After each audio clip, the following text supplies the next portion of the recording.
Shalom y bienvenidos a Vía Haftaj Israel, una frase hebrea que significa amarás a Israel. Esperamos que se queden con nosotros, ya que nuestro maestro, el Dr. Baruch, nos compartirá una enseñanza expositiva de la Biblia. El Dr. Baruch es profesor titular del Instituto Zera Abraham, con sede en Israel. Aunque todos los cursos en el instituto se imparten en hebreo, el Dr. Baruch se complace en compartir esta enseñanza en inglés con doblaje al español. Para más información, visítenos en amarasaisrael.org o descargue nuestra aplicación móvil Mi Estudio Bíblico. Aquí está Baruch y la lección de hoy. Si me preguntaras, ¿cuál es uno de los sucesos más tristes dentro de la comunidad de creyentes hoy en día? Yo respondería a esa pregunta de esta manera: el fracaso en tomar en serio la palabra de Dios. En otras palabras, si queremos ser como nuestro Señor y Salvador, debemos estar plenamente comprometidos a vivir de tal manera que la palabra de Dios se cumpla en nuestra conducta, en lo que decimos, pero más importante, en cómo vivimos. Y esto es exactamente lo que vamos a aprender hoy al concluir el Evangelio de Lucas. Toma tu Biblia y ve conmigo al Evangelio de Lucas, capítulo 24. Evangelio de Lucas, capítulo 24. Hemos visto que el Mesías fue levantado de entre los muertos por su Padre Celestial y que fue resucitado corporalmente.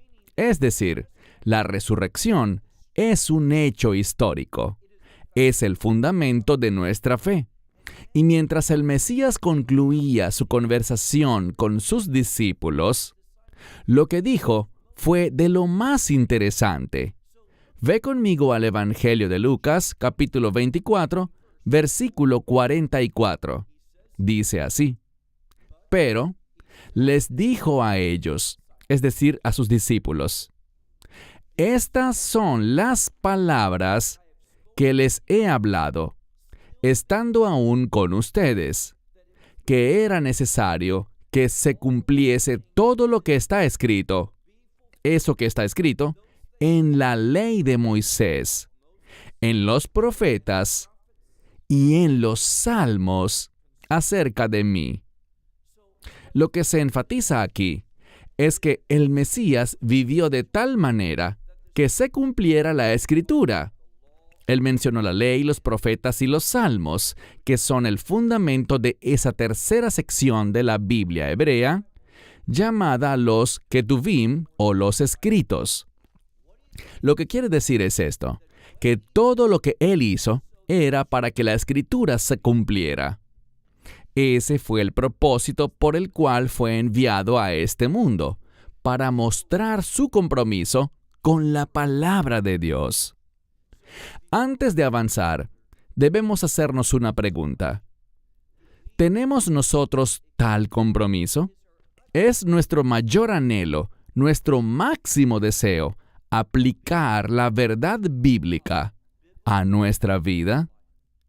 Con eso es con lo que un verdadero seguidor del Mesías está comprometido. En otras palabras, simplemente obedecer la palabra de Dios. Así es como demostramos fe y así es como servimos a Dios. De nuevo, el Mesías habla de su profundo compromiso con la palabra de Dios. Que lo que Moisés escribió, lo que los profetas escribieron y lo que se escribió acerca de él en los salmos, todo esto tenía que cumplirse. Veamos ahora el siguiente verso, el 45. Entonces les abrió el entendimiento para que comprendiesen las Escrituras. Esto es lo que el Mesías quiere hacer por medio de su Espíritu, es decir, del Espíritu Santo. Lo que Él quiere dar a cada creyente es la mente de Cristo, para que entendamos la palabra de Dios con un propósito, y es el siguiente: aplicar la verdad de la Escritura a nuestra vida. Y cuando nos acercamos a Dios, y me doy cuenta que repito mucho esta frase, pero creo que es vital para todo creyente que nos acerquemos a Dios y nos acerquemos a su palabra diciéndole: Dios, lo que tú me reveles, lo que aprenda de ti por medio del Espíritu Santo acerca de la verdad de tu palabra, sea lo que sea, lo que tú me enseñes, lo voy a obedecer. Lo voy a seguir. Me comprometeré con la revelación de tu palabra, Dios. Cuando tenemos un compromiso así, eso cambiará la manera como entendemos la palabra de Dios. El Mesías está diciendo, y noten que estas dos cosas van de la mano. Él comienza diciendo, yo estoy comprometido a cumplir la ley de Moisés, la verdad profética de la Escritura, y lo que se dice de mí en el libro de los Salmos. Él vivió para que la palabra de Dios se cumpliera en él y por medio de él. Y luego, en respuesta a esto, dice a sus discípulos en el versículo 45, entonces, o sea, como consecuencia de lo que acababa de decir, les abrió el entendimiento para que comprendiesen las Escrituras. Verso 46. Y les dijo, así ha sido escrito que así era necesario que el Mesías sufriera. Esto es muy significativo porque acaba de afirmar que Él cumplió la Escritura, que Él aplicó la palabra de Dios a su vida, y esa obediencia, ese compromiso con la verdad de la Escritura, ¿qué produjo en su vida? Sufrimiento. Y de la misma manera como el mundo lo odió y lo persiguió, Él enseñó a sus discípulos, y especialmente esto es cierto en el contexto de los últimos días, que el mundo nos odiará y el mundo nos perseguirá. Eso es lo que podemos esperar antes de que se establezca el reino de Dios. Si el Hijo de Dios sufrió por obedecer la voluntad de Dios, ¿cuánto más nosotros, sus seguidores, estamos llamados a sufrir por nuestra fe? Eso no nos debería sorprender. Es una verdad fundamental. Cuando caminamos en obediencia, seremos perseguidos por el mundo y sufriremos. Mira de nuevo este pasaje. Habla de cómo Él les abrió el entendimiento, la mente, para que comprendiesen las Escrituras. Luego en el verso 46 continúa, y les dijo, así está escrito, que así era necesario que el Mesías sufriera y que resucitase de entre los muertos al tercer día. Hay dos elementos que debemos notar en la parte final de este verso. Lo primero es el énfasis en el tercer día. Vemos, por ejemplo, en el relato de Génesis, capítulo 22, en la historia del sacrificio de Isaac, vemos allí que todo ocurrió al tercer día. Les he mencionado muchas veces que los números en la Biblia tienen importancia. Hay significado detrás de los números que aparecen en la Biblia. El número 3 significa hacer una prueba, pero una prueba con el fin de revelar algo, de documentar algo. Lo que vemos aquí es que no es casualidad que el Mesías resucitara de entre los muertos al tercer día. Eso implica que su resurrección documenta su victoria.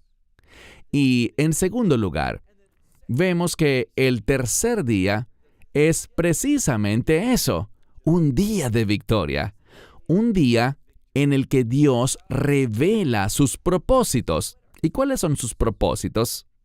Vida a partir de la muerte. ¿Qué significa vida a partir de la muerte? Muy sencillo. Significa resurrección. Y cada vez que se menciona la resurrección en la Escritura, ¿qué debe venir a nuestra mente? El reino. La resurrección, bíblicamente hablando, siempre está ligada a la realidad del reino, a un cambio de reino. Estamos en este cuerpo, moriremos, pero seremos resucitados primero nuestras almas y luego recibiremos un nuevo cuerpo. Y en cuanto a la resurrección, por cierto, cuando ascendamos a los cielos después de morir, después de que nuestras almas sean separadas de nuestros cuerpos, conoceremos la verdad de Dios. Experimentaremos el reino con Dios. Pero también debemos entender que habrá resurrección del alma y para el momento del arrebatamiento se producirá la resurrección de un nuevo cuerpo.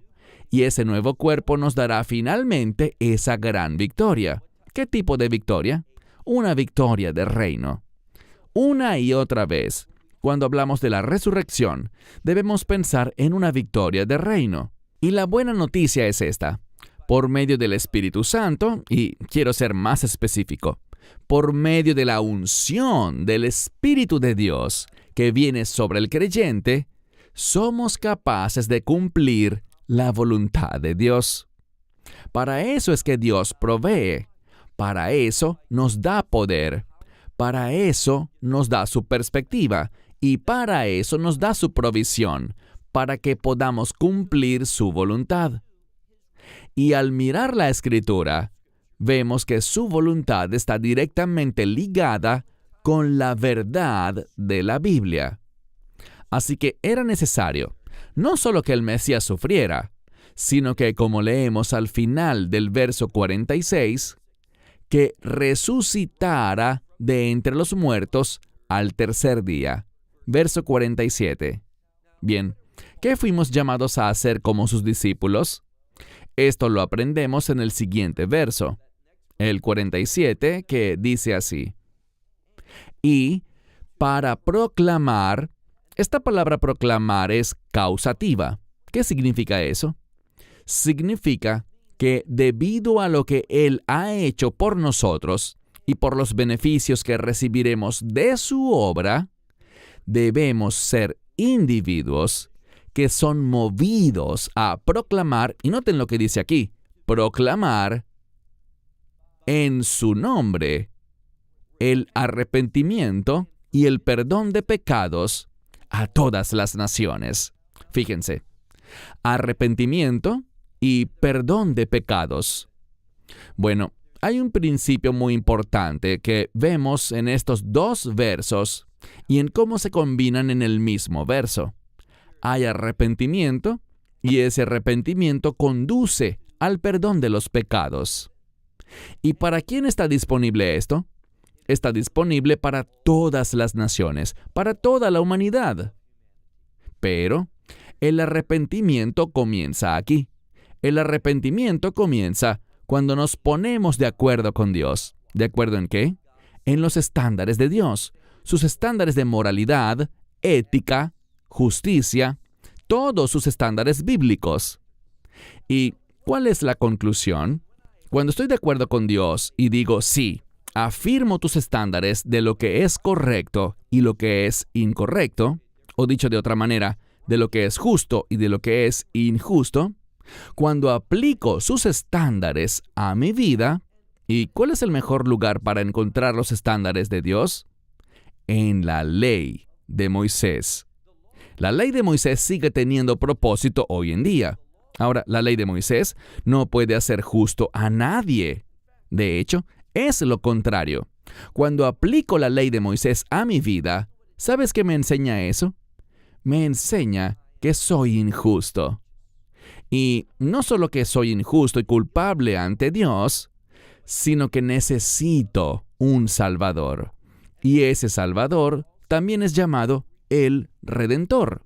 Como hemos dicho muchas veces, el Mesías hizo esa obra en la cruz, en la Pascua, el día de la redención, para que yo pueda experimentar la redención, que me convierta en una nueva criatura, que tenga una nueva vida, una vida victoriosa, y que pueda caminar fielmente en la voluntad de Dios.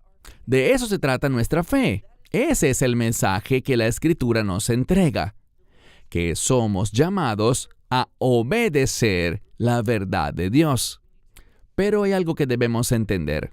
Tú nunca podrás hacer eso en lo natural. Únicamente podrás hacerlo por medio del poder del Evangelio, ese poder que salva y ese poder que cambia. ¿Qué quiero decir con poder que cambia? Que ese poder me convierte en una nueva persona. Ya no soy quien era, sino que por medio del Evangelio me convierto en una nueva creación. O dicho de otro modo, nazco de nuevo, tengo nueva vida, y esa palabra nuevo es una palabra de reino. Comienzo a vivir de acuerdo a los estándares del reino. Y es solo por medio de esta regeneración, o sea, del poder del Espíritu Santo transformándome, que ahora tengo la capacidad de caminar en obediencia con Dios. Eso es a lo que he sido llamado, para eso he sido salvado, y eso es lo que la fe, una fe salvadora, me conduce a hacer. Leemos aquí, y para que sea proclamado por el nombre, su nombre, arrepentimiento y el perdón de pecados a todas las naciones, comenzando desde Jerusalén. Bien, ese evangelio, ese plan de redención, ese mensaje del reino comenzó en Jerusalén. Eso no debe sorprendernos. Y luego de Jerusalén a Judea, a Samaria y hasta lo último de la tierra. ¿Por qué? Ya lo hemos dicho, proclamarlo a todas las naciones. Lo que quiero que veas es que Jerusalén sigue estando en el centro del plan de Dios. Por eso es tan decepcionante y tan frustrante escuchar a personas decir que a Dios no le interesa el territorio físico. Por supuesto que le interesa un territorio físico específico, la tierra de Israel y la capital de Israel, Jerusalén. Permíteme hacer una pausa un momento y compartirte una verdad importante, que es un hecho y es lo siguiente. Muchas veces cuando voy a enseñar en algún lugar, la gente se me acerca y me dice, ¿qué piensas de ese pobre pueblo de Palestina? Y siempre notamos que muchos ven a Israel como el villano y a los palestinos como las víctimas. Pero déjame decirte algo. Si tú eres un creyente, deberías estar interesado en tus hermanos creyentes. Y este es un hecho. Existe una autoridad palestina que gobierna en Judea y Samaria, lo que el mundo llama Cisjordania, mientras que Hamás es quien gobierna en Gaza. ¿Qué ha pasado en los últimos 7 años?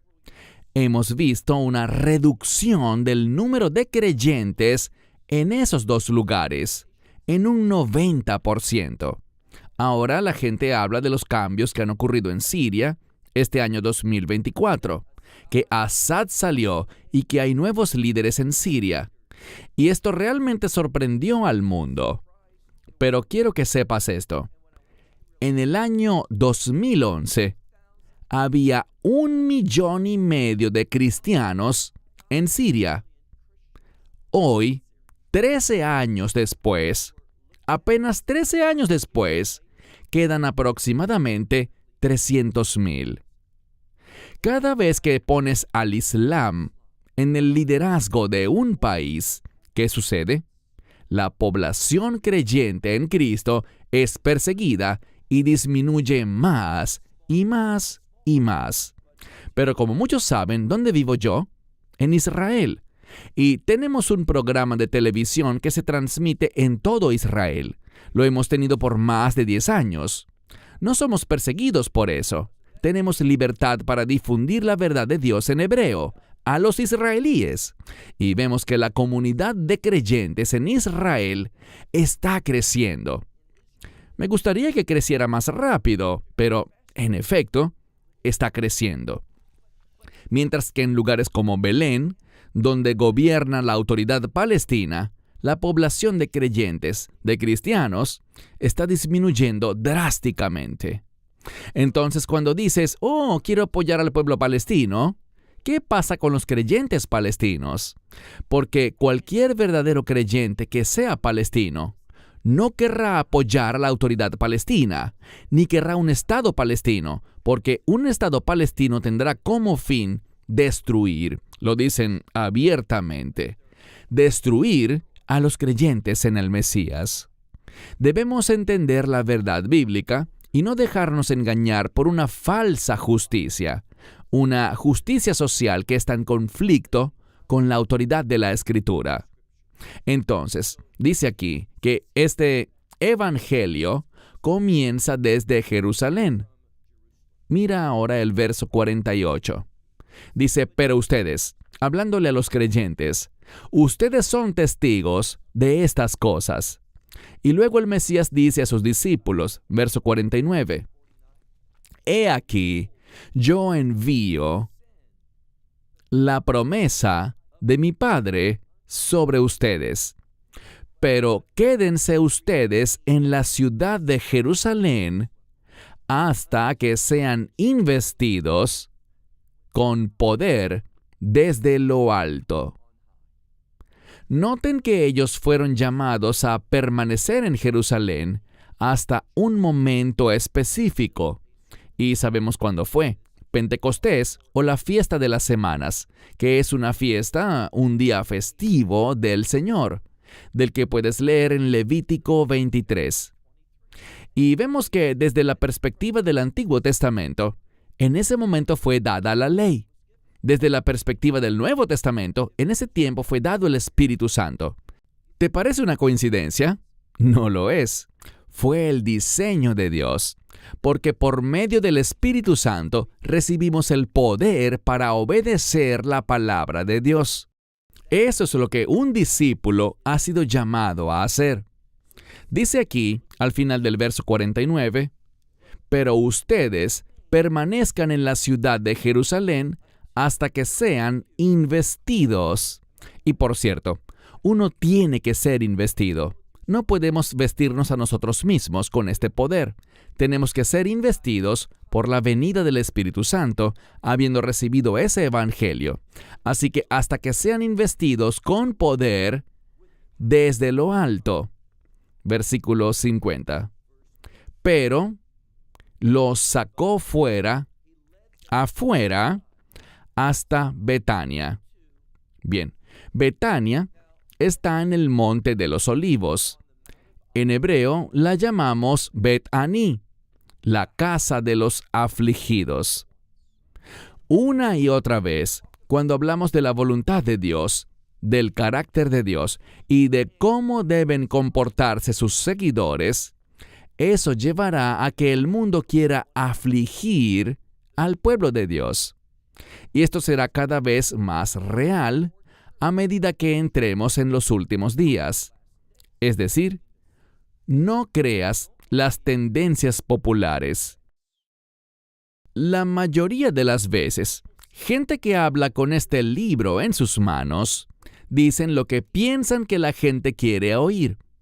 Esa es una tragedia. ¿Qué debemos hacer? Debemos decir las cosas que la palabra de Dios revela.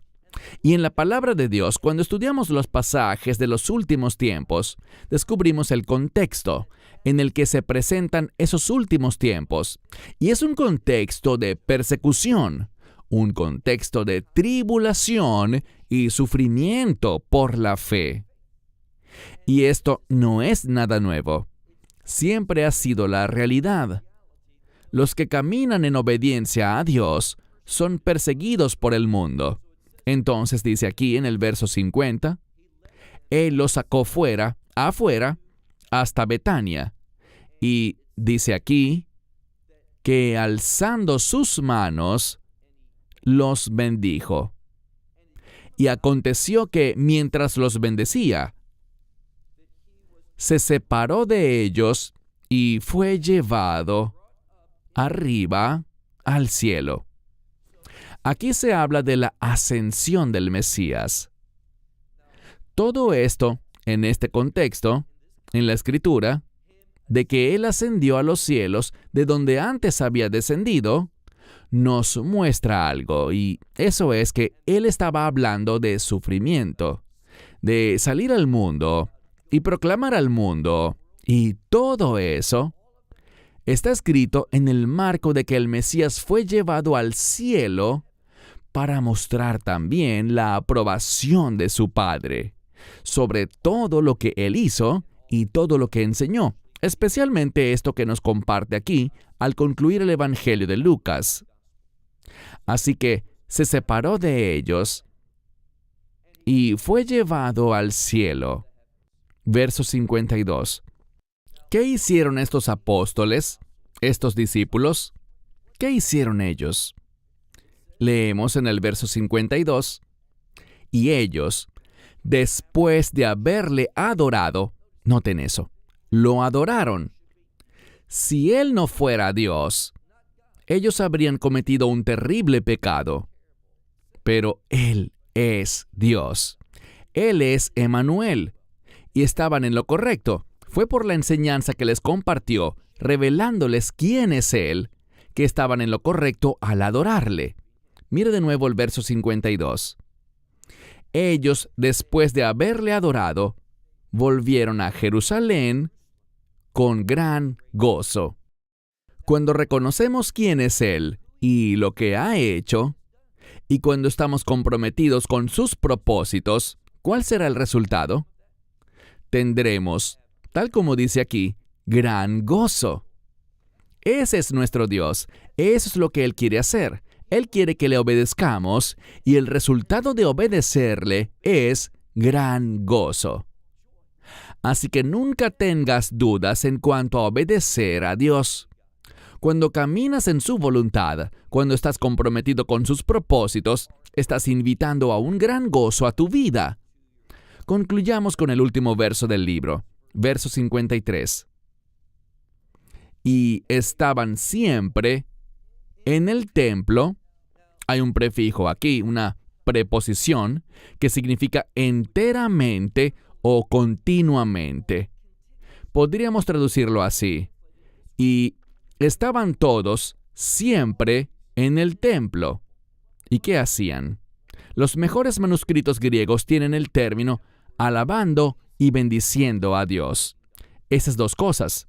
Alababan a Dios. ¿Y por qué alababan a Dios? Porque su voluntad es perfecta. Lo alababan porque Él es un Dios bendito. Así que le alababan y le bendecían, y noten la última palabra, amén. ¿Qué significa? Amén es una palabra relacionada con un término hebreo que significa verdad. Todo lo que Lucas compartió era la verdad de Dios.